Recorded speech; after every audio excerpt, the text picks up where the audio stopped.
assim. Bom dia, boa tarde, boa noite, sejam todos muito bem-vindos a esta gravação aqui do Estudo da Gênese, capítulo 3, o bem e o mal, com todos e todas sendo abraçados com muito carinho. Tá aparecendo para vocês, né? Tá. Então, nesse capítulo, né, o Kardec vai trabalhar a fonte do bem e do mal, o instinto e a inteligência, a destruição dos seres vivos uns pelos outros. É um pouquinho disso que a gente vai, né, buscar aqui o entendimento em Kardec. Então, obrigada a todos. Muito bom a gente estar junto aqui de novo estudando. A Má vai ler para a gente, né, Má? E a Má vai comentando. Quero que todo mundo fique à vontade. Quando a gente lê um trecho, quiser parar, né, conversar, esclarecer uma dúvida, fazer uma colocação, pode, né, abrir o microfone, falar, né? Aqui a gente é um grupo que busca sempre o diálogo, né? Que a gente não constrói o entendimento sozinho, né? O importante é a gente construir isso coletivamente. Às vezes a nossa dúvida pode ser do colega, né? Então a gente sempre contribui com as nossas dúvidas. Certo, pessoal? Vamos embora? Então, vamos lá. Bom dia a todos. É uma alegria, como sempre, estar com todos aqui. Que seja um bom estudo para todos nós. E a qualquer momento que eu estiver lendo, quem quiser me interrompa, mesmo que eu não veja a mãozinha, né? É só chamar pelo nome e a gente para na hora. Do bem e do mal. Sendo Deus o princípio de todas as coisas, e sendo esse princípio todo sabedoria, todo bondade e todo justiça, tudo o que provém dele deve compartilhar esses atributos, pois o que é infinitamente sábio, justo e bom não pode produzir nada irracional, mal e injusto. O mal que observamos não pode ter originado dele. Isso é importante, né? Tem até um artigo na revista que a gente estava estudando, né? Não lembro se foi agora no estudo do Céu e Inferno ou da Gênese, que ele fala assim: toda vez que nós formos fazer uma refutação, nós podemos partir, né, de uma premissa. E essa premissa sempre é os atributos de Deus. Isso está de acordo com os atributos divinos, com a justiça, com a bondade, com o amor. Porque se não tiver de acordo com essa justiça, com esse entendimento de Deus, não pode estar de acordo com, né, a doutrina espírita. Uma outra, né, questão que a gente pode refletir é assim: se uma doutrina ela provoca separação entre as pessoas, ela contém as ideias verdadeiras, né? Porque tudo que se remete a Deus é o que se remete ao amor, à união entre os seres, né? A liberdade, a autonomia.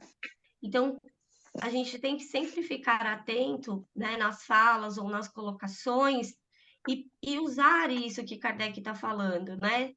Deus como o princípio de todas as coisas e os seus atributos. Se o mal estivesse nas atribuições de um ser especial, seja ele chamado Ahriman, seja Satã, de duas uma, ou ele seria igual a Deus, e por consequência também poderoso e eterno, ou seria inferior. No primeiro caso, haveria duas potências rivais, lutando sem cessar, cada uma procurando desfazer o que o outro está fazendo, opondo-se mutuamente. Essa hipótese é inconciliável com a harmonia que se revela na ordem do universo. No segundo caso, sendo inferior a Deus, esse ser estaria subordinado a ele, não podendo ser eterno como ele, sem ser seu igual, só poderia ter sido criado por Deus. Se foi criado por Deus, se foi criado, só poderia ter sido por Deus. Nesse caso, Deus teria criado o espírito do mal, o que seria a negação de sua infinita bondade. Isso. Então, né, aqui tem duas questões para a gente pensar. Existe um ser especial, seja ele chamado que for, demônio, Satã, né? E aí ele está fazendo as colocações para a gente pensar. E essa ideia do Satã, aqui a gente vai ver na nota, né? O zoroatrismo, a religião ancestral da Pérsia, propõe a existência de deuses gêmeos, a Ahura Mazda, que era, né, o deus da bondade e da luz, e Angra Mainyu, o Arimã, deus das trevas e do mal. Aí o que a gente tem estudado, acho que até o Paulo falou isso, né, na última live aqui com o pessoal, né, daqui do NEC. O pensamento de Zoroastro era diferente da proposta do que os zoroatristas, né, trouxeram depois, que colocou essa questão de duas forças, dois deuses, né? Então, seja lá o nome que a gente dê, como para uma força do mal existente, essas duas colocações que Kardec está falando, né? Ou seriam duas potências se degladiando, existiria uma força tão poderosa quanto Deus, que Deus cria e esse espírito do mal vem e tenta destruir, né? Opondo-se mutuamente, ó. Essa hipótese, então aqui Kardec já está descartando isso. Essa hipótese é inconciliável com a harmonia que se revela na ordem do universo. Então, quando a gente observa o universo, existe uma ordem, existe uma harmonia em tudo que nós vemos. Então, não é concebível um poder destruidor que estaria destruindo. E no segundo caso, né, se esse espírito do mal fosse inferior a Deus, ele teria sido criado por Deus, né? E aí o que ele está colocando? Neste caso, Deus teria criado um espírito do mal? Então, novamente, ele está partindo, né, aqui da premissa. Isso seria uma negação de seus atributos, né? E aqui ele pega um atributo, a infinita bondade. Está de acordo, né, com ser bom, infinitamente bom, quando a gente leva para Deus, criar um espírito do mal, que tem ali a permissão de fazer o mal? Então, ó, ele está falando de doutrinas, ó. É o que a Má vai ler agora. Ju, Conforme certa doutrina. Oi. eu tenho aqui, eu fui buscar, porque eu também gosto dessa parte de pedagógica, posso usar as imagens, se você quiser, para ter uma ideia, porque como nós estávamos falando, o Paulo estava falando, aí eu fui procurar sobre o zoroastrismo e tudo isso, e eu vejo que não é bom entendermos e compreendermos a história desde o início, e eu tenho aqui a imagem do que Só foi te pôr no dito. chat. Bota Você aqui, consegue? Pode pôr no chat. coloco. Tá, tô lá, viu? Eu vou colocar lá, tá, gente? Aí. Aí tem. Aí, para vocês verem. Tá justamente no templo que ele falava, que ele falou. E tem justamente o Deus aí que a Ju Não, acabou de esse falar. aqui é o Deus do Egito, não é isso? Não, é o que ele vai falar desse do. Não, é Bora, do Mazda? bem. Esse é o do bem. No caso, ele é o. Como é que é o nome dele? Deixa eu pegar aqui. Peraí. Aí que deixa eu tirar aqui da frente, Ju, do Arumastra, que tem com S e tem com D, com Z. E esse aqui é justamente que seria o do mal, não é? Aí, ó, esse. E tem a luta de ambos. Tá. Aí. Ai, peraí, foi de novo. Certo? Só isso. Vou colocando aí enquanto você vai falando, tá, Ju? Tá Obrigada. bom. Obrigada Obrigada, eu. Ju. Então, isso aqui, tudo isso aqui, ele trabalhou bem profundamente no céu e inferno, né? Aqui ele está fazendo uma introdução do que ele aprofundou no céu e inferno. Vamos ler a doutrina? Sim. Conforme certa doutrina, o espírito do mal, criado bom, teria se tornado mal e Deus, para puni-lo, teria condenado a permanecer eternamente mal, dando-lhe a missão de seduzir os homens para lhes induzir ao mal. Ora, podendo uma única queda, eu vou ler até o final e aí a gente vai para a nota, para não perder o sentido. Ora, podendo uma única queda custar-lhe os mais cruéis castigos pela eternidade, sem esperança de perdão, nisso não haveria só uma falta de bondade. Então, agora a gente vai lá para a nota 50. A queda, para as religiões dogmáticas, representa um evento no qual o homem, em sua origem, cometendo falta grave contra Deus, perdendo sua santidade, justiça e sabedoria originais, caindo por castigo na condição presente, com sofrimento, ignorância, arrastamento ao pecado e morte. Ou seja, haveria degradação da alma. A doutrina espírita, fundada no conceito de evolução da alma, desde simples e ignorante por seu esforço, estabelece por essa lógica sua teoria. Nota do editor, fim da nota de rodapé, voltamos lá na Aqui, continuação foi. do parágrafo. Porém, uma crueldade premeditada, porque, para tornar a sedução mais fácil e melhor ocultar a armadilha, Satã estaria autorizado a se transformar em anjo de luz e a simular as obras próprias de Deus até o ponto de enganar. Assim, haveria mais iniquidade e imprevidência da parte de Deus, porque, dando toda a liberdade para Satã emergir das trevas e se entregar aos prazeres mundanos para arrastar os homens, o provocador do mal seria menos punido que as vítimas de suas artimanhas, pois estas, caindo por fraqueza, uma vez no abismo, não mais podem sair.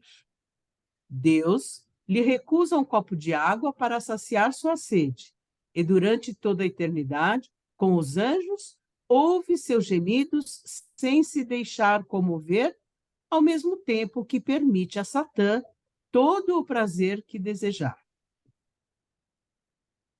Todas as doutrinas sobre a teoria do mal, esta é, sem dúvida, a mais irracional e a mais ofensiva para a divindade. Ver o céu e o inferno, segundo o Espiritismo, primeira parte, aí tem uma correção, é capítulo 10, os demônios. Isso.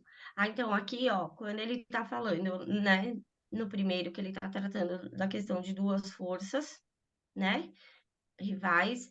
Depois, aqui no segundo, um espírito criado mal, né, que ele está trabalhando, que seria a negação da bondade. E aqui ele está analisando a doutrina religiosa. Então, aqui existem várias doutrinas que trabalham com essa ideia de bem e do mal se degladiando, né? E aí o que ele está falando, não importa o nome que se dê, né? A Huramá, a Arimã ou Satã, né? Não importa, tá trabalhando com uma ideia que fere os atributos de Deus. Aqui, essa doutrina, né? A doutrina do dogma, o espírito do mal criado bom. Quem é o anjo criado bom? Não é Lúcifer? É. Teria se tornado mal e Deus, para puni-lo, teria condenado a permanecer eternamente mal, que é a queda do anjo, né? Do anjo caído. Bom dia, Clarice. Bom dia, desculpe o atraso. Imagina. Então, a gente vai ver lá no capítulo do Céu e Inferno, não sei se é no capítulo dos demônios que ele trabalha profundamente isso, mas ele vai falar, né, que no momento em que é anunciado aos anjos que Jesus seria o escolhido para representar, para ser o elo de ligação entre Deus e a humanidade, né?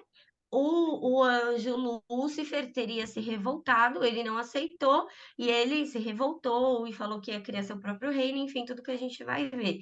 Inclusive, Kardec fala, a própria igreja não é clara nas suas, né, explicações sobre isso, mas é disso que Kardec está falando, porque ele aprofundou, né, tudo isso não foi aqui na Gênese, foi no Céu e Inferno, onde ele vai trabalhar o céu, o inferno, né, o inferno pagão, ele vai trabalhar os demônios, e aí a gente pode agora, né, passar lá para o céu e inferno.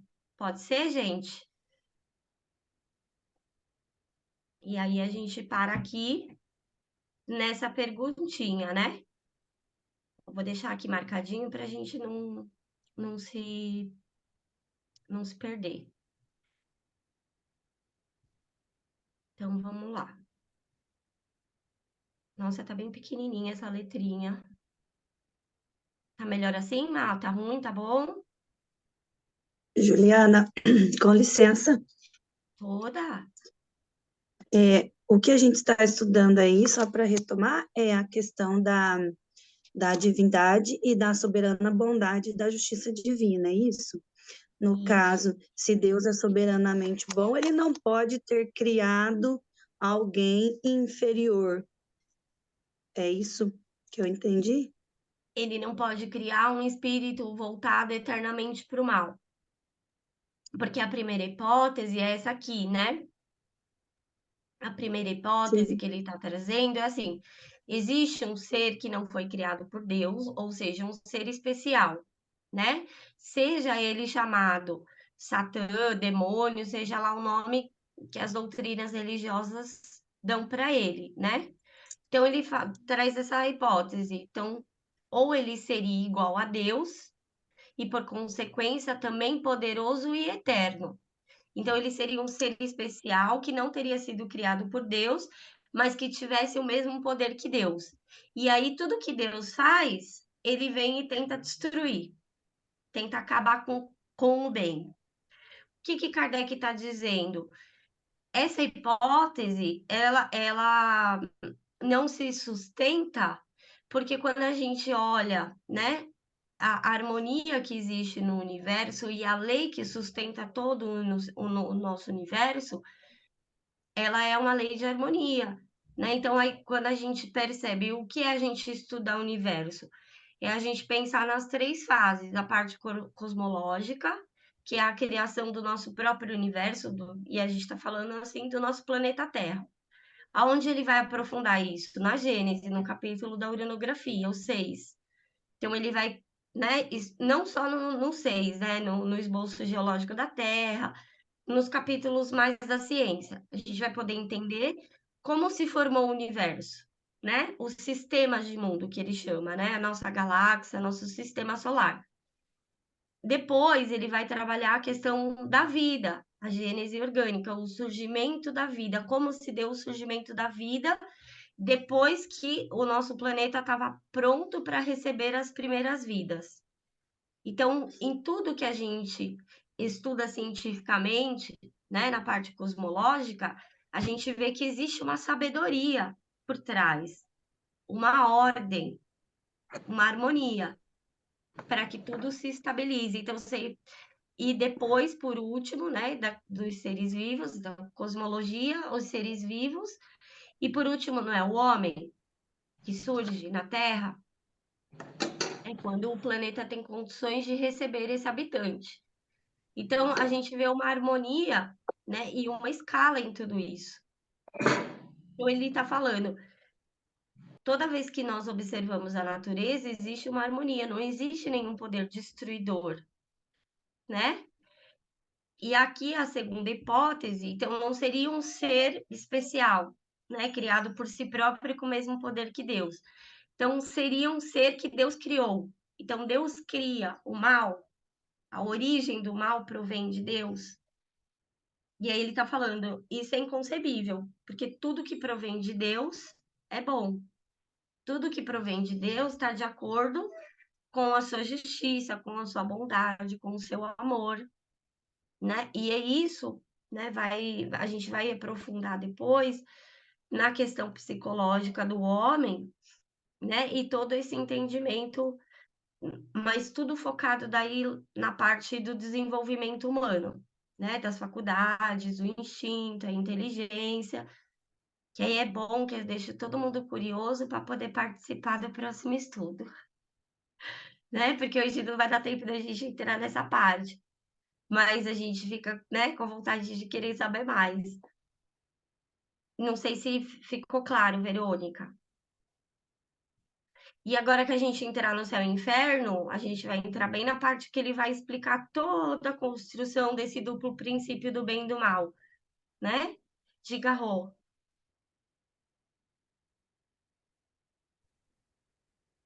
Eu tô, eu tô buscando entender quando Kardec fala que é. Cadê?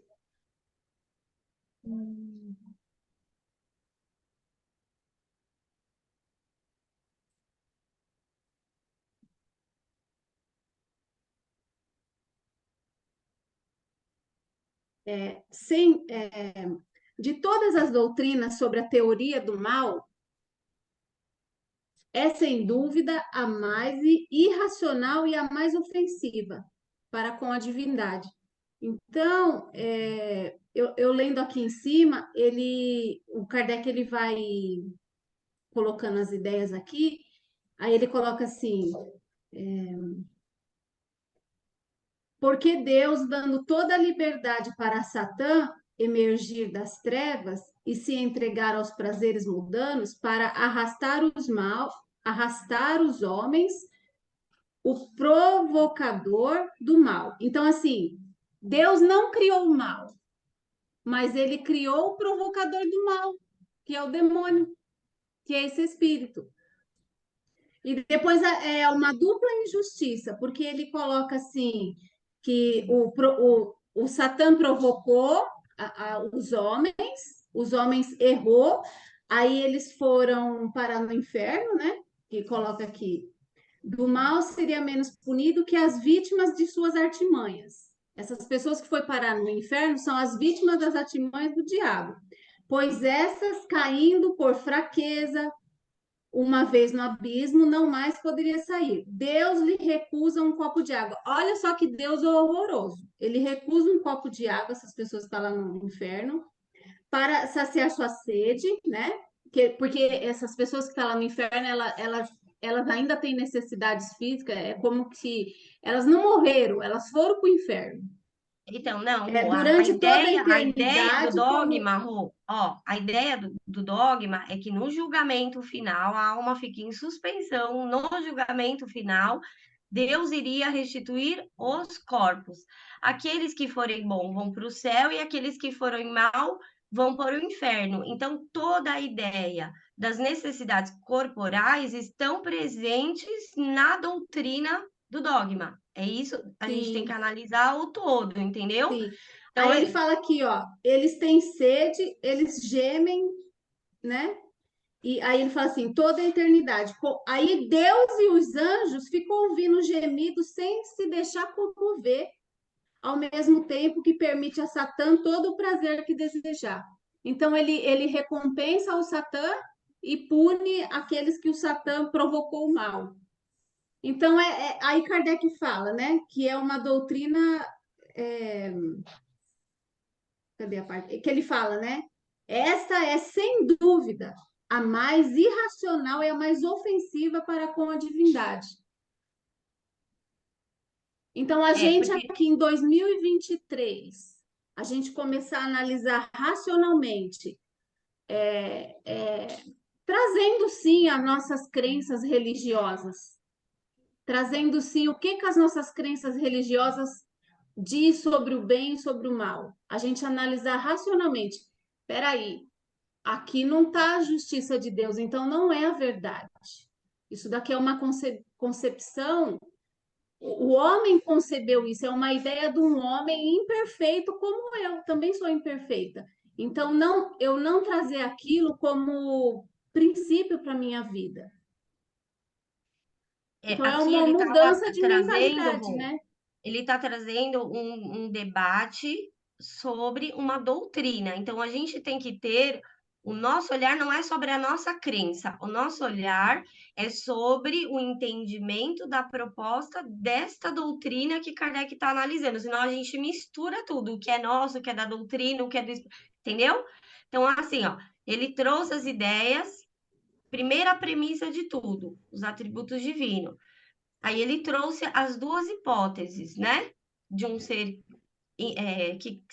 um ser especial que teria a mesma força que Deus, e a outra hipótese, Deus como criador de tudo, que teria criado esse espírito. E aí ele está trazendo essa doutrina, né? Do dogma. O espírito do mal, criado bom, teria se tornado mal, entendeu? A gente tem que analisar dentro da visão dessa doutrina. Então, quando ele está falando, né, que a pessoa que se deixou arrastar pelo demônio recebe uma punição maior do que o próprio demônio que induziu ao mal. E a punição, como está associada ao entendimento do corpo, ela sempre vai estar ligada às questões fisiológicas. E a gente ainda não entrou na visão espírita para poder entender o mundo espiritual. Existe um lugar determinado para um sofrimento eterno? Existe um sofrimento eterno, uma condenação eterna? Porque isso aí ele vai trabalhar lá no capítulo das penas eternas, no céu e inferno, né? Então, não existe um sofrimento eterno. Nenhum ser é condenado ao sofrimento. O que Deus quer não é o sofrimento, é o arrependimento, que é a mudança de mentalidade. Mas a gente não vai entrar nisso para não confundir, para ficar aqui, né, na proposta dessa doutrina, que a gente vai conseguir entender essa proposta lá no céu e inferno.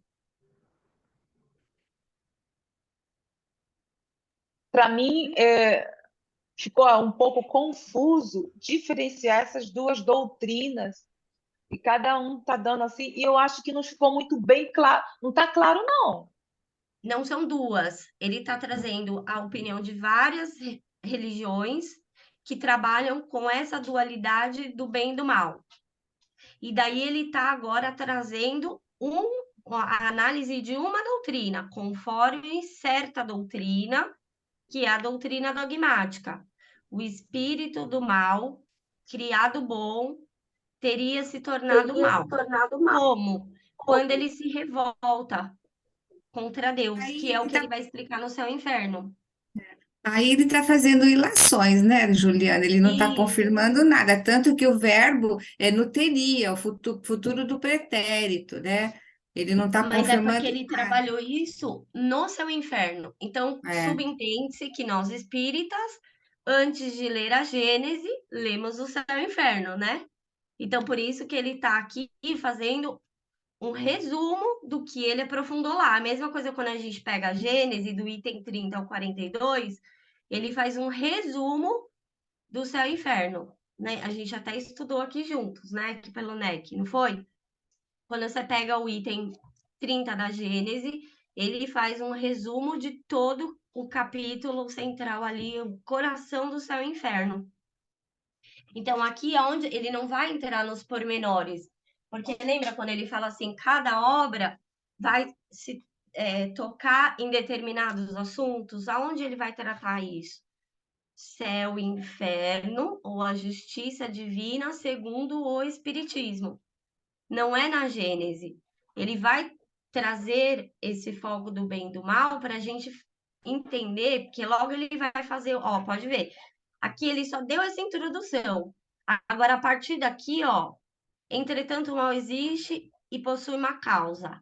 Há várias classes de mal. em primeiro lugar, o mal físico e o mal moral. Ele já está entrando na parte psicológica. Ele não vai tratar na Gênese as questões dogmáticas. Ele vai tratar isso no céu e inferno. A Gênese aqui, o foco dele neste capítulo é trabalhar, né, a questão moral no homem. A gente saber diferenciar o mal físico do sofrimento moral. Dor fisiológica é uma coisa, todos nós temos. Dor da fisiologia do corpo, todos nós que estamos aqui na matéria estamos sujeitos a adoecer, a sofrer um acidente, né? A bater o dedo lá e ficar com a unha latejando. Não é verdade? Agora, todos os espíritos têm sofrimento moral? Existe no mundo espiritual dor fisiológica? Existem órgãos? É isso que ele, né? A gente vai parar para pensar aqui.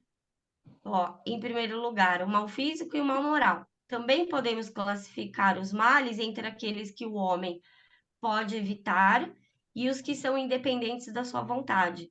Entre esses últimos, é preciso concluir os flagelos naturais. Porém, mesmo entre os flagelos, o homem tem, às vezes, a inteligência para conseguir evitar, porque né, e ele vai discorrer sobre tudo isso, né? Mas esse aqui é a entrada, né? Ele só quer deixar claro assim: não existe duas forças. E o mal que observamos não provém de Deus. Isso estaria, né?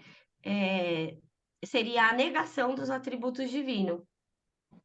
Então, aí, agora a gente indo, por isso que ele faz a citação, né? Ver o céu e o inferno, segundo o Espiritismo, na primeira parte, os demônios. Porque é lá que ele vai desenvolver toda essa ideia. Mas vamos lá para o céu e o inferno. Diga, Rô.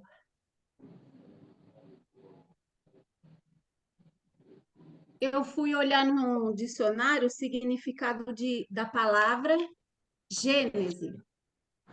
É a origem. Está aqui. Gênese, origem e desenvolvimento dos seres. Aí tem sentido figurado aqui. Conjunto de fatos ou elementos que contribuem para produzir uma coisa. Então, o nome do livro é Gênesis. Então, aqui a gente está no capítulo O Bem e o Mal. Então, seria origem do bem e do mal. Então, o Kardec está trazendo da onde se origina a ideia do bem e do mal. Então, ele vai trazer várias ele está trazendo, né? Esses itens que a gente está lendo, ele tá trazendo da onde vem essas ideias. Isso ele Né? vai Por trabalhar isso no que o céu e nome do inferno. livro é Da onde vem a Gênesis, ideia, é o Rô? Da onde vem princípio. a ideia é no céu e inferno. Aqui ele vai tratar as questões psicológicas. Teorias, não é, Ju? Teorias, Então, ele crenças. vai tratar lá no céu e inferno. Não é aqui na Gênese. É no céu e inferno que ele vai tratar isso. Onde ele vai trabalhar o inferno, anjo, demônio. Aqui na Gênese, ele vai pegar pontos que ele trabalhou no céu e inferno e trazer para a Gênese. Por exemplo, a questão dos anjos. Existem seres privilegiados criados por Deus? Uma das questões que ele vai abordar ali na Gênese é o homem de gênio, logo no primeiro capítulo, porque isso era um debate entre os espiritualistas, porque uns têm uma inteligência muito mais desenvolvida que outros. Isso é um privilégio. Aí vem a questão: isso é um privilégio de Deus? Essa é a inteligência? O Espiritismo vai dizer não. Isso é fruto da pluralidade das existências. É uma conquista do espírito, não é um privilégio. Que não existe nenhum ser privilegiado. A origem de todos, né? Do elemento espiritual que ele vai estudar na Gênese é simples e ignorante. Todos os seres E assim, eu partem vejo do que simples e Kardec, ignorante. eu vejo que enquanto Kardec ele vai escrevendo aqui, ele está debatendo com essas ideias e está apresentando o que os espíritos superiores traz. Então, eu acho que é nesse sentido. Porque a Zélia falou assim: peraí, caramba, não entendi nada. Daí eu fiquei pensando: caramba, Ô, Zélia, fez sentido para você ou não era isso que você estava falando que não tinha entendido Não, nada? eu tô entendendo o que está sendo dito aqui, que vamos ver isso agora no céu e inferno. Exato. Aí vamos entrar no céu e inferno, porque senão, minha irmã, vai ficar ainda mais aqui confuso. Oxi, Então vamos. obrigada. Então, Então, ó, vamos a lá. gente está no Céu e Inferno, capítulo 10, os demônios. Em todos os tempos, os demônios desempenharam um papel importante nas diversas teogonias. Embora consideravelmente desacreditados na opinião geral, a importância que se lhes atribui, ainda em nossos dias, dá à questão uma certa gravidade, porque ela toca exatamente no cerne das crenças religiosas. Eis porque é útil examiná-la, assim como os desdobramentos dela decorrentes. A crença em um poder superior é instintiva aos homens, tanto que a encontramos sob diferentes formas em todas as épocas do mundo. Mas, se hoje, com o grau de adiantamento intelectual a que chegaram os homens, eles ainda discutem sobre a natureza e os atributos desse poder, quanto mais imperfeitas deveriam ser suas noções a respeito do assunto no começo da humanidade. O quadro que para nós se apresenta da inocência dos povos primitivos, em contemplação diante das belezas da natureza, nela admirando a bondade do Criador, é sem dúvida muito poético, mas não corresponde à realidade. Algum comentário, Ju? Ou sigamos? Não, só aqui, né? Quando ele tá falando aqui, né? Em todos os tempos, né? Os demônios despertaram esses papéis nas diversas teogonias, são nas diversas, né, narrativas da origem, né, do cosmos, dos deuses, os heróis da mitologia grega. Então, a gente depois vai, né, aprofundar, e aqui ele já está falando, né, quando ele fala na Gênese, né, o homem é o corolário da existência de Deus, porque o homem é o único ser que pensa em Deus, porque o animalzinho, ele segue a harmonia da natureza, e hoje a gente vê cada vez mais a ciência provando isso, né, a harmonia que existe entre os animais, que a gente vai estudar isso lá na parte do instinto, né? A gente vai aprofundar bastante no instinto. Então, a gente vê essa harmonia, mas quando ele está falando do homem como corolário da existência de Deus, é porque o homem é o ser que pensa em Deus, que é isso que ele está falando, né? O homem tem dentro de si, instintivamente, né, a ideia de que existe algo superior a ele. É só pela própria observação da natureza, a gente sabe que o homem não tem a capacidade de criar o sol, né? E que ele brilha em todos os lugares. Só da gente contemplar o sol, a gente já pode ver, né, a grandiosidade, né, dos atributos do Criador. Diga, Lu. Me corrija se eu estiver errada. Nesse último parágrafo, no terceiro, né, no caso, o quadro, que para nós se apresenta na inocência dos povos primitivos, nesse parágrafo, é, é, por exemplo, na época lá no hominídeo, né, dos homens da caverna, quando se chovia, né, quando não caía raio, então eles estavam felizes, porque na realidade eles sabiam que existia um ser protegendo eles, né? E aí quando raio queimava ou destruía, eles adquiriam aquele medo. Daí essa força, talvez, do castigo. Errado pensar dessa forma, Juliana, ou não? Então, é o que Kardec vai explicar um pouquinho mais para cima, para cima não, mais para baixo, sobre esse desenvolvimento do pensamento do homem. Ele vai explicar isso. Eu acredito que é nesse capítulo. Aqui, ó. Eu acho que é um pouquinho mais para baixo. Mas o que ele tá quando, né, o que ele fala, né? Então, o que que é o mal para um espírito lá mais simples, que está ali na agricultura plantando? O mal é aquela chuva que vem e derruba tudo. O que que é o bem? Né? É aquela chuva que cai o suficiente para que a natureza dê frutos, né? O que é o mal? É aquele calor excessivo que queima toda a plantação. Então, Kardec vai explicar, né, que o homem, dentro do seu processo de desenvolvimento intelectual e moral, ele vai fazer essas associações, né? Vamos lá?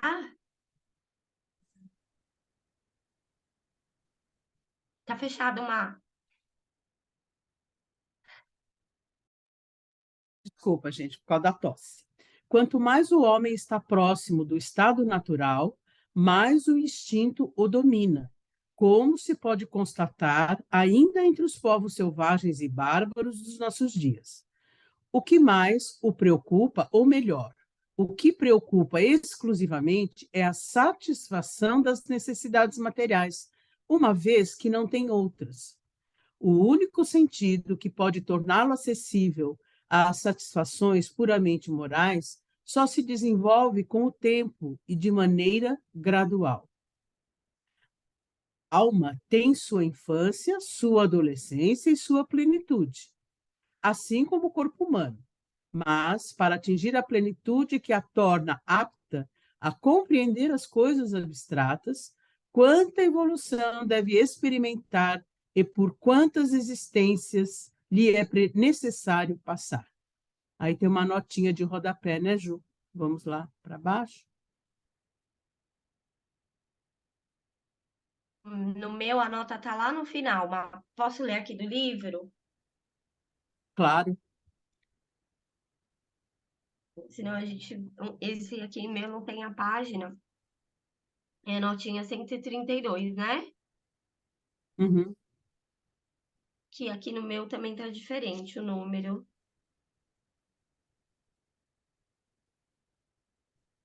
É 124 para mim. Quer que eu leia, Ju? Quero. Nota 124. A evolução gradual da alma, desde simples e ignorante, a infância da alma, conquistando por seu esforço suas faculdades, que são razão, vontade e imaginação, elabora desde a consciência de si o livre-arbítrio e o senso moral. Desse modo, passa a ter responsabilidade moral e, gradativamente, sua felicidade, que é inerente ao seu aperfeiçoamento. Quando erra, porém, sua sensação é de infelicidade transitória. Assim, entre provas e expiações, progride sempre a adolescência da alma. Por fim, inevitavelmente, a alma caminha para a condição de espírito livre, de espírito feliz, que é a plenitude. Nota do editor, fim da nota. E aí tem, acho que a notinha aqui para mim, que é bem desse parágrafo, que acho que tinha uma notinha antes, não tinha? A 131, ó. Que essa que você leu, claro, é referente aqui para nós, a nota 124. Porque aqui acho que já está atualizado o livro e com notas ampliadas, então essa notinha que você leu está falando sobre esse item 131, que é onde ele está falando do processo evolutivo da alma, tá vendo? Ó, a infância, a adolescência, certo? Essa notinha aqui, que é da parte que a Má leu agora, ó, se nos reportarmos a esses últimos, aliás, contaremos que são ainda mais exclusivamente preocupados em atender às necessidades materiais, né? O que lhes facilita ou dificulta a satisfação dessas necessidades constituem para eles o bem e o mal neste mundo. Aí a notinha 125, quem tá com o céu e inferno aí. Você quer ler, Clá? Veio. A 125, né, da antiga. Isso. Entre as coisas do mundo, recompensadas pela fisiologia e pelo instinto, com sensação física de prazer e o sentimento de alegria, em verdade, o ser lida com o que é bom ou ruim em relação à sua sobrevivência e à da espécie. Somente no âmbito da moral, própria do espírito humano, que compreende as leis divinas em sua consciência, é que surgem os valores do bem e do mal. O homem primitivo, quando inicia a conquista da inteligência, ainda se prende às necessidades materiais. Nota do editor, fim da nota. Isso. Então, aqui é aquela parte que a gente vai entender, né, a alma ali simples e ignorante no seu processo de desenvolvimento, né? Ou ali num estado onde ela já desenvolveu, porém ela ainda tem muito presente dentro dela a satisfação das necessidades materiais. Então, lá no capítulo que a gente vai estudar da Gênesis, que a gente está estudando da Gênesis, ele vai colocar assim, né? 3 períodos. O primeiro período é onde a gente só vive para suprir as necessidades materiais, fisiológicas. Depois é o despertamento para as questões, né, morais. E aí ele fala, é quando a gente começa a contrabalancear as questões, né, as necessidades materiais e as necessidades morais. E a última etapa é quando o espírito domina a matéria, é quando as questões da alma sobrepõem as questões do corpo. E aí, veja, né? Dentro desses 3 períodos, existem níveis, graduações, né? Que aí a gente vai entender esses níveis, essas graduações, estudando a parte psicológica, né? Estudando o espiritualismo, estudando as paixões, as emoções, o instinto, a inteligência, o senso moral, consciência de si, porque todo esse processo, né, de desenvolvimento das questões psicológicas, tá? Então, essa é a questão que ele fala ali, né? Então, a nossa última etapa, quando ele coloca, né? A alma caminha para a condição de espírito feliz, plenitude. Porque a partir do momento que você chega no estado de espírito feliz, né? No planeta feliz, a próxima etapa, né? Seria você viver o estado de espírito livre. Você não tem mais a necessidade da reencarnação, né? Que é o que ele vai escrever isso na página 73 do Céu e Inferno, né? Onde ele... 73 não, desculpa, gente, é 79, né? Onde ele está explicando sobre o céu, aí ele fala assim, nesta vastidão sem fronteiras, onde está então o céu? Ele está por toda parte, nenhuma muralha serve-lhe de limite. Os mundos felizes são as últimas estações que levam a ele. As virtudes descerram-lhe o caminho, ao passo que os vícios interditam-lhe o acesso, né? Então, os mundos felizes é a última etapa, né? Que a gente passa para poder passar a viver nas esferas superiores, né? Porque até então a gente está nas esferas mais densas, né? Até chegar na condição de espírito feliz. E aí aqui ele está falando sobre esse processo, né? Que a Má leu pra gente, né? Sobre esse desenvolvimento, né? Por quantas existências é necessário a gente passar para chegar, né, nesse avanço do entendimento do homem. E ele fala, ó, sem precisar recuar às épocas primitivas, olhemos em volta nossos homens do campo, investiguemos que sentimentos de admiração neles despertam o esplendor do sol nascente, o céu estrelado, o cantar dos pássaros, né? Para eles, o sol se ergue por uma questão de hábito, e desde que forneça calor suficiente para maturar suas plantações, mas não em excesso a ponto de queimá-las. Percebe? É o questionamento que você fez, Lu. É tudo que deles esperam, né? E a gente, né, sempre brinca no estudo da Gênesis, eu falo, o capítulo que me fez mais entender a Deus é o capítulo científico, é a uranografia, quando a gente vai estudar, né, a criação dos sistemas de mundos, dos universos. porque a gente nunca mais vai olhar o sol dessa maneira assim, né? Ai, que dia bonito, né? Ah, o sol tá ali para me aquecer. Não, né? A gente vai ter um outro olhar e uma outra compreensão, né? Porque a gente amadureceu, né? A nossa ciência avançou e a gente tem a possibilidade de aprofundar esse entendimento. Mas é um processo gradativo da alma, né? Do desenvolvimento das suas faculdades. Até aqui tudo bem, gente? Então, aqui ele está falando, né, da preocupação em atender às necessidades materiais do homem, né? E o que lhes facilitar ou dificultar é para eles o mal ou o bem neste mundo. Ô, Ju, é, Oi. uma dúvida assim sobre essa nota 124. A partir de eu alcançar essa condição de espírito feliz, a partir disso eu me torno um espírito livre, é isso? Tá. E a meta é tornar-me espírito puro, tornarmos-nos espíritos puros, né? É isso. Teoricamente, né? Porque assim, ó, quando o, o Galileu, né, ele está estudando, está trazendo para a gente a explicação do capítulo da uranografia. Então, lá no livro dos Espíritos, Kardec vai fazer uma pergunta para os espíritos e eles vão responder assim: a humanidade da Terra é uma individualidade coletiva, certo? Quando o Galileu, e aqui no Céu e Inferno, ele também vai falar sobre as unidades coletivas que são, né, dos espíritos puros.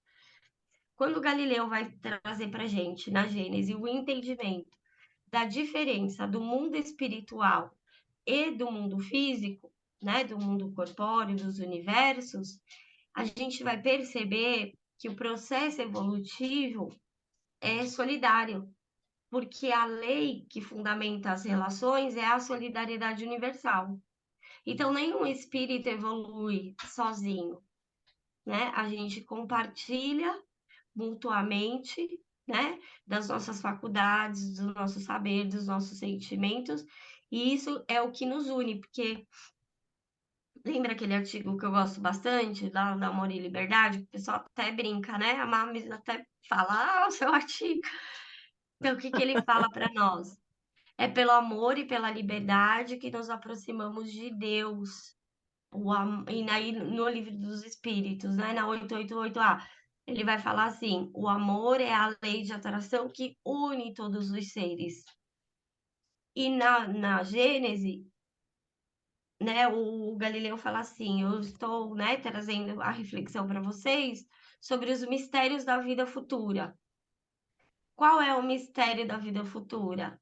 Envolve a gente entender que a gente é uma humanidade universal, né? Que aí ele vai falar da criação universal, da criação primeira, tudo isso ele vai aprofundar no capítulo da uranografia. Mas quanto mais consciência a gente, né, adquire de que são as afeições espirituais, né, as conexões que nós fazemos pelo pensamento e pelo sentimento, que nos une aos seres, que a gente participa das individualidades, né, das famílias espirituais, pelos nossos gostos, pelas nossas inclinações, pelos nossos sentimentos. E aí a gente vai ampliando esse entendimento, que a gente é toda uma coletividade de espíritos que está aqui para evoluir. E aí é tudo aquilo que ele vai falar, né? Do servir, do aprender, da gente receber a inspiração sempre dos bons espíritos, né? Do caminho do bem. Então a gente parou aqui, né? Creem, é isso, Má? Creem, depois da notinha, né? Ô, Creem Ju, um poder por favor, Ju, você falou extra-humano. da 888A, É, esta flama ou centelha tem cor? Alguma cor, é isso? Capítulo 1 dos Espíritos, item Deixa eu- 3, forma e ambiguidade dos espíritos? Não vi a conexão. É pergunta 888A. 888. 888A. Obrigada. Ele vai perguntar, então condenais a esmola, que aí ele está falando da lei de amor, justiça e caridade, né? E aí ele pergunta isso, ele vai falar. Aí ele está descrevendo, né? Não, pois não é esmola que é censurável, mas quase sempre a madeira porque ela se dá. O homem de bem que compreende a caridade segundo Jesus vai ao encontro, né, do desgraçado sem esperar que ele lhe estenda a mão, né? E aí a gente não está pensando naquela pessoa que está ali sentada pedindo uma esmola. A gente está pensando, precisa ampliar esse entendimento e pensar. Nós devemos fazer um movimento como espírito para que nenhum ser aqui encarnado necessite pedir a esmola. Porque a caridade verdadeira é isso, é o amor desinteressado, né? É um amor que compartilha, porque a solidariedade, a fraternidade é a lei que fundamenta o mundo espiritual. Então, todas as vezes que eu faço uma ação, né, que não se fundamenta na lei, eu não participo. No mundo espiritual, eu fico em estado de inércia, né? Que a gente vai aprofundar isso na parte do psicológica, né? Mas o que ele fala assim, lá embaixo ele fala assim, ó. Amai-vos uns aos outros. Eis toda a lei, divina lei pela qual Deus governa os mundos. O amor é a lei de atração para os seres vivos e organizados, e a atração é a lei de amor para a matéria inorgânica.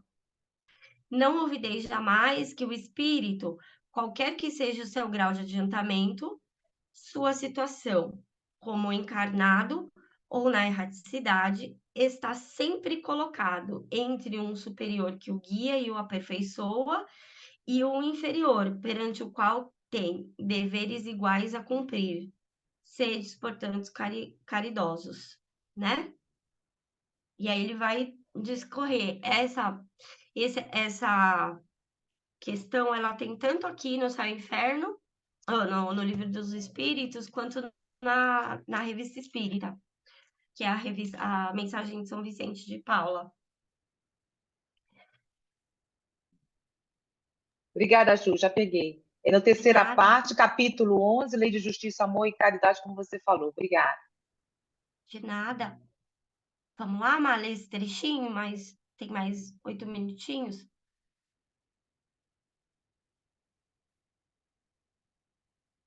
Cadê a Marisa?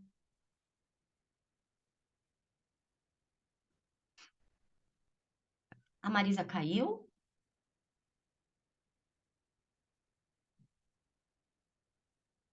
Não tô vendo ela. Bom, eu vou ler. Até A Marisa está sem o áudio. Então, pode E ser que também aconteça alguma está sem coisa a com o câmera. câmera. Talvez tenha. Vou ler esse trechinho até ela voltar. A gente vai lendo e vai conversando, ó. Creem num poder extra-humano, do qual fazem, ademais, uma ideia muito vaga, e ao qual atribuem o que lhes causa prejuízo material, que é o que mais lhes importa, nada podendo ainda conceber fora do mundo visível e tangível. Afigura-se-lhes que resida tal poder nos seres e nas coisas que os prejudicam. Para eles, portanto, os animais nocivos são os representantes naturais e diretos desse poder. Vem, pela mesma razão, a personificação do bem nas coisas úteis. Daí o culto dedicado a certos animais e plantas, e mesmo a objetos inanimados. Mas o homem geralmente é mais sensível ao mal do que ao bem, pois este lhe parece natural, ao passo que o mal o afeta mais intensamente. Eis porque, em todos os cultos primitivos, as cerimônias em homenagem ao poder do mal são as mais numerosas. O medo prevalece sobre o reconhecimento. Então, aqui ele está falando do processo de desenvolvimento do homem, neste período em que ele nada pode, né, conceber fora do mundo, do mundo visível e tangível. O que é o mundo visível e tangível? É o mundo observável pelos sentidos físicos, né? Então, aqui na Gênese, no Céu e Inferno, ele está trabalhando esse processo de desenvolvimento psicológico do ser pela questão moral. Na Gênese, ele vai trabalhar o desenvolvimento do ser dentro da visão científica, né? Pela observação dos sentidos, o homem não achou que era o Sol que girava em torno da Terra e que a Terra ficava parada? Porque é o que você consegue observar pelos sentidos. Se você ir ali fora, né, e observar o Sol, não parece que é ele que está se movendo e você está parado? Observando pelos sentidos, tá? Com o desenvolvimento dos instrumentos de observação, ele não vai falar lá de Copérnico, Galileu, o homem não conseguiu quebrar esse entendimento, né? Ele não conseguiu observar que nós não estamos sozinhos no universo, que a nosso planeta Terra não é o centro, né? E que é ele que gira em torno do Sol. Então, precisa um avanço intelectual e moral, né, para a gente ir galgando novos esclarecimentos, né? E é sobre isso que ele está falando aqui, no sentido do desenvolvimento da própria inteligência do homem e da sua capacidade de observação, o seu ponto de vista, né? E esse ponto de vista de acordo com a sua faculdade, com a sua capacidade de entender. Então, esse mundo visível e tangível, né? Quando ele olha, ele vai colocar o quê? O bem e o mal ali naquele animal. Hoje a gente não fala, nossa, aquele animal é peçonhento, aquele animal é mau. Às vezes a gente ainda tem essa concepção. Hoje, né, às vezes quando vem aquela questão, né, da febre, que veio agora da febre.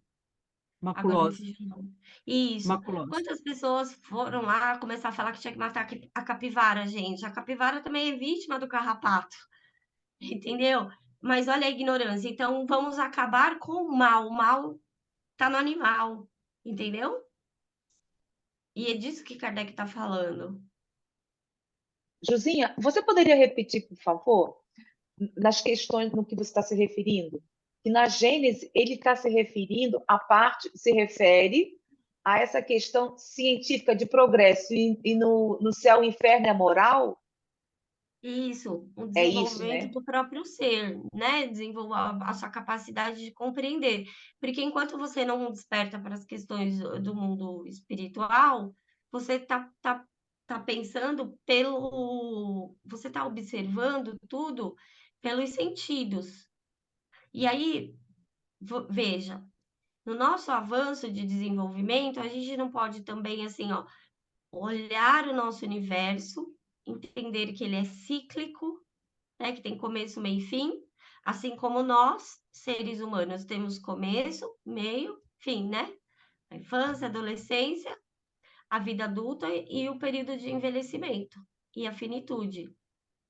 Agora, isso, tudo que se liga aqui ao mundo corpóreo é cíclico, tem começo, meio e fim, que é um pouquinho também do que está aqui, né, na notinha 125. Quando a gente pensa, né, em torno das necessidades, a gente não está falando do bem e do mal, a gente está falando do bom e do ruim. E aí a gente tem que separar o que é necessário para cada espécie. Então, um exemplo, o urubu, ele come carne podre. Se você, né, dá lá um sorvete de chocolate para ele, não é um alimento que é bom para ele, certo? Agora, se a gente comer uma carne podre, é bom pra gente? Vai fazer bem? Vai ser bom ou ruim pra gente? Vai ser ruim. Então, isso é determinado pela fisiologia e pela necessidade de sobrevivência de cada espécie e pela harmonia que precisa existir, né, no nosso planeta, que é o que a gente vai ver mais lá no final do capítulo da Gênesis. Ju, Oi, e Lu.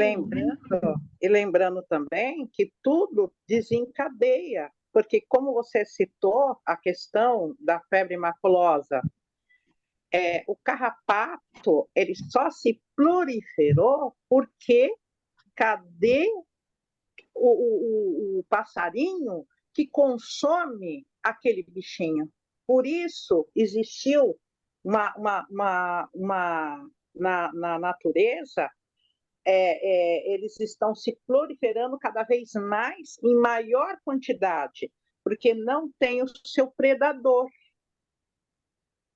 Lembrando que não tendo predador, isso vai ter todo um desencadeamento.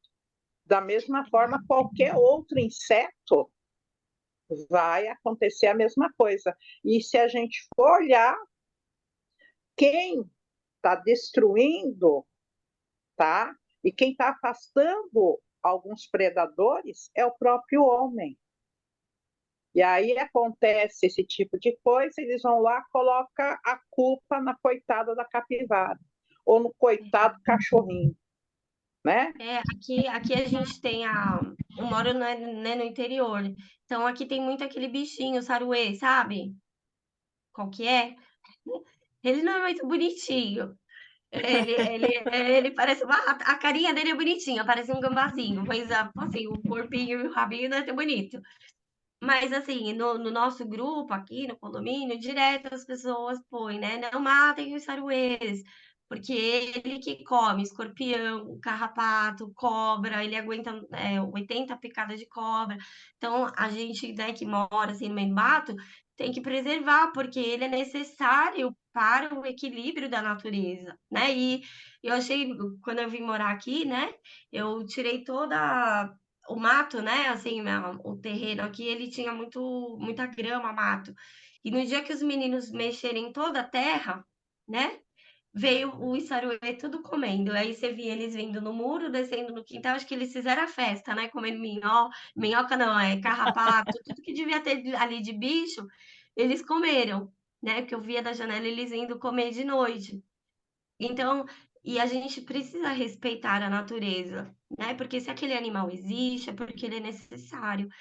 E ainda mais, se esse animal existe, ele está no seu processo evolutivo. E a gente, né, quanto ser humano, a gente tem que possibilitar a todos os animais o seu processo de desenvolvimento e não acabar com eles, né?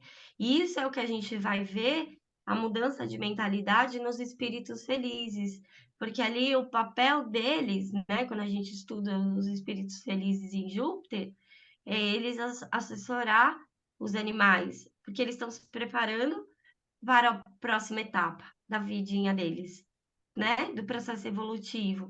Então, a gente tem que ter esse olhar para a natureza e viver em harmonia com ela, contribuir para essa harmonia, né? Então, é sobre isso que Kardec está falando aqui, né? A personificação do bem nas coisas que são úteis. E o bem não é aquilo que me é útil, né? E aí a gente já começa a pensar na questão moral, né? O bem é aquilo que me é útil, que me dá prazer, que supre as minhas necessidades, né, fisiológicas, materiais. E aí a gente vai aprofundar nisso, ó. Então, aqui, ó, nesse último que a gente vai parar aqui, ó, durante muito tempo o homem compreendeu apenas o bem e o mal físicos. Aí é o link com a Gênese, percebe? Ele não estava falando lá, separe dor fisiológica de sofrimento moral, são coisas diferentes. Quando a gente só foca, né, no bem e no mal como questões físicas, a gente ainda não despertou para a questão espiritual, porque na verdade tudo que relaciona, né, aqui as questões do mundo fisiológicas, a gente vai pensar em termos de bom e ruim, né? Não de bem e mal no sentido moral, Então, aquela comida é boa para minha espécie? É bom para mim? Que é o exemplo do urubu, né? A gente pensar em termos do que é bom e do que é ruim. A questão, né, do bem e do mal, a gente vai começar a despertar no entendimento deles relacionados à questão moral. Mas aí a gente para aqui e no nosso próximo estudo a gente aprofunda para não estourar o tempo, né, Zélia? Isso. Você só quer sair com a tela? Pra poder você... Eu só vou marcar aqui para depois a gente Isso, porque eu poder também não já perder marquei, porque senão. Aqui, então, porque senão a ficamos na gente perde. 155, gente. 155, primeiro parágrafo. Isso, tá? Vou Você quer fechar deixar aqui para a alguma gente poder seguir. reflexão? Alguém gostaria de deixar alguma reflexão no final do vídeo?